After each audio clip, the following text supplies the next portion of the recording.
Allô, moi c'est Erika, designer d'intérieur pour Plan Maison Québec. Aujourd'hui, je vous aide à bien vous préparer avant de rénover.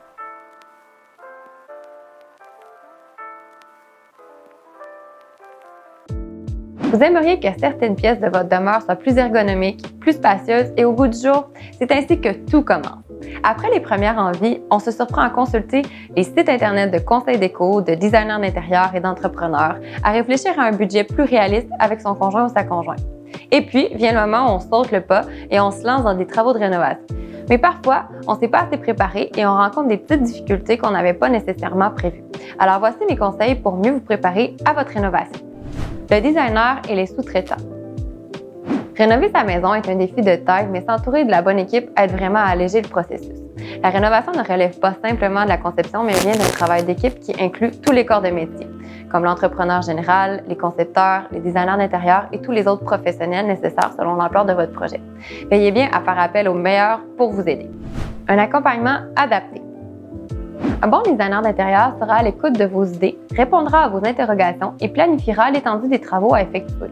Vous avez peut-être déjà signé un contrat avec l'entrepreneur de votre choix après bien sûr plusieurs rencontres et demandes de devis afin d'avoir des prix à comparer. Si c'est le cas, il peut arriver que celui-ci vous recommande au besoin un designer. Dans tous les scénarios, l'équipe que vous aurez en place sera en mesure de répondre à toutes vos questions, de fixer des objectifs réalistes afin d'avancer au mieux dans votre projet. Le choix des professionnels. Est-ce que votre rénovation mineure de salle de bain nécessitera un permis, un ingénieur ou encore un architecte? Votre entrepreneur et votre designer d'intérieur vous recommanderont ces services selon l'étendue des travaux. C'est à cet instant que vous vous engagez dans tout le domaine juridique. Il est donc important de bien faire les choses. Faites confiance aux professionnels. Votre projet devra respecter les exigences de santé et sécurité. Si vous embauchez un entrepreneur général, il sera responsable de gérer ces exigences. Au Québec, il est donc important de choisir un entrepreneur qui possède sa licence RBQ. RBQ veut dire Régie du bâtiment du Québec. Cette vérification permettra d'éviter les problématiques liées à la légalité de son travail, même si ça ne garantit en aucun cas les compétences de votre entrepreneur.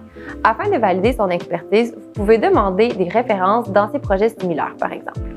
La production des plans techniques. Lorsque vous aurez signé un contrat en bonne et due forme, il sera temps d'élaborer l'échéancier. L'entreprise de votre concepteur, de votre designer d'intérieur ou encore de votre entrepreneur produira des plans techniques de conception assistés par ordinateur pour tous les sous-traitants à venir. Cette étape est nécessaire à la bonne coordination de tous. Ce que vous devez préparer.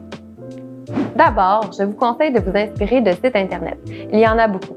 Que ce soit Houzz, Pinterest, Instagram, des fabricants de salles de bain et de cuisine, des blogs de designers d'intérieur ou encore d'entrepreneurs. Cela vous fera une bonne base pour débuter votre projet et faire savoir ce que vous voulez. Ensuite, déterminez avec votre designer d'intérieur les moindres détails, ce qui comprend les finitions et les agencements afin que votre équipe soit en mesure d'obtenir une véritable estimation des coûts. Ils pourront ensuite planifier les aspects plomberie, éclairage et électricité de votre projet. Aussi, il est important de questionner les entrepreneurs et de vous renseigner de votre côté sur le processus afin que vous soyez également conscient de vos responsabilités tout au long de la rénovation. Il est important que vous ou un membre de votre famille soyez disponible pendant toute la durée du chantier pour répondre aux questions des professionnels ou pour prendre une décision rapide s'il y a lieu. Enfin, toujours en fonction du type de projet, planifiez de faire de la place. L'environnement de travail deviendra salissant, alors pensez également à protéger votre résidence.